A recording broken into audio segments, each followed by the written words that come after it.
there were three poses that I think were very, very close, which were the front double, the back double, and the ab and thigh.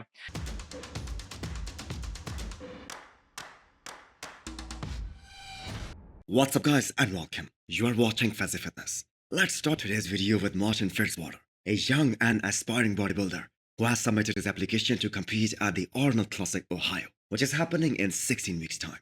So this is totally a new build for Martin because he stuck to his words when he said he is going to take the entire year off last year and not going to think about jumping back on the stage and just focus on making the maximum improvements so that the next time he is up there, he makes a solid statement.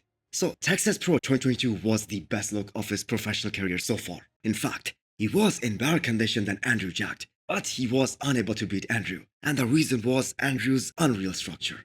But did you guys know who he beat there? Steve Kokolo, a guy who was 6th at the Olympia in 2019. And that just goes to show us that the competition now compared to 2019, that has just gone way up. And 2019 was one of the weakest lineups ever. And we can just see how much the competition has changed since that time.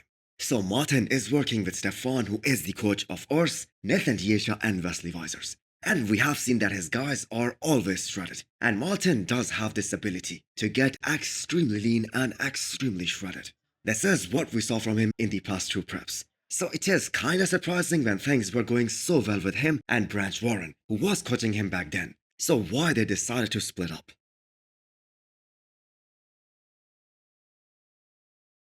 Antoine is finally getting in that prep mindset as we are less than 16 weeks out of the Arnold Classic. He is another one of those guys who took the entire year off solely to focus on making improvements rather than just getting back on stage and competing at the Olympia. Because qualifying for the Olympia and do not get the placing that he wants, that isn't his goal.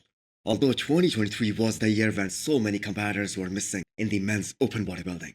So if we talk about strictly from the perspective of where some of these guys would have placed, it wasn't the year to miss. Antoine's biggest critique has always been his legs, that they are just way too big for his upper half. So he had more than 1 year to work on creating that balance. So let's see what he brings in 2024, and hopefully taking that 1 year off was worth it. I think Ramon has improved this pose a lot, even just from last year. This margin shrunk a lot due to, one, improvements from Ramon, but also Chris wasn't as good, did not bring as good of a package in as last year, in my opinion. Was it close between Chris Bumstead and Ramon Dino at this past Mr. Olympia?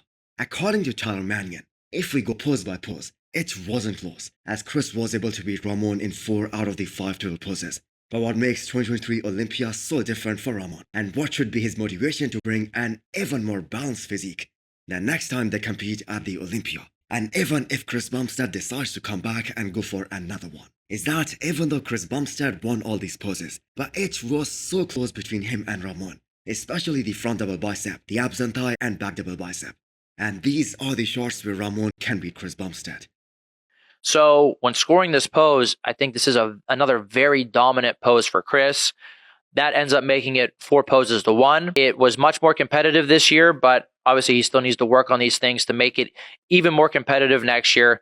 And I think, these two guys have really been carrying the torch for the last 2 years in Classic, and it's been awesome to see. So, what Tyler Mannion tried to say that Ramon Dino has closed that gap between him and Chris Bumstead so much, especially in that last 1 year, that if he just continues to improve on this pace, anything can happen in 2024. This also goes to show us that the increase in the weight cap, that certainly helped Ramon. His quads looked amazing. The overall fullness to his physique was so much better than last year. So a huge respect towards Ramon and his coach Chris Acito, because there was a time when people, including me, thought that Cbum is just so damn dominating that even if he doesn't come in at 100%, or even if he's at 90%, he's gonna win hands down. And that isn't the case anymore.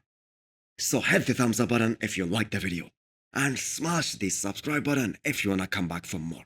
Thanks for watching.